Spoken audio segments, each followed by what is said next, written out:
بسم اللہ الرحمن الرحیم۔ اللہم صلی علی محمد و آل محمد وعجل فرجہم۔ ہم بات کر رہے ہیں سورہ کہف کی۔ سورہ کہف پارہ نمبر 15 اور 16 میں ہے۔ رکوع اس میں 12، کل آیات 110 ہیں۔ کلمات اس میں 1577، حروف اس میں 6360 ہیں۔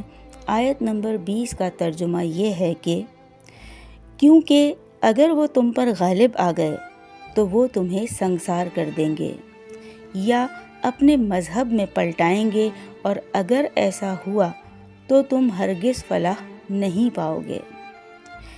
سامعین محترم، ہمیں دقیانوسی پرانے نظریات کی اندھی تقلید نہیں کرنی چاہیے۔ ہر بات کو بغیر تحقیق کیے درست مان لینا نہیں چاہیے۔ فاسد اور خراب ماحول کے خلاف عملی اقدام کرنا ضروری ہے، اور باطل کی مخالفت جواں مردی ہے۔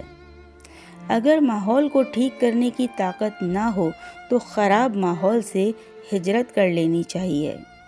ایمان اور توحید کی حفاظت کے لیے مال اور اولاد اور اقتدار کی بھی پرواہ نہیں کرنی چاہیے۔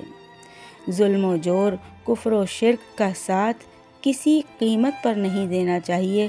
وقت ضرورت تقیہ کرنا چاہیے۔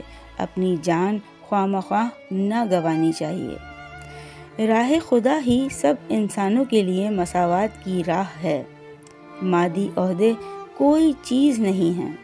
خدا کی راہ پر چلنے والوں کی مشکلوں میں خدا معجزانہ طور پر ان کی غیبی مدد کرتا ہے۔ اللہ تعالیٰ پر بھروسہ کرنا تمام کامیابیوں کی چابی ہے۔ اس واقعے سے میعاد جسمانی کا برحق ہونا ثابت ہوتا ہے۔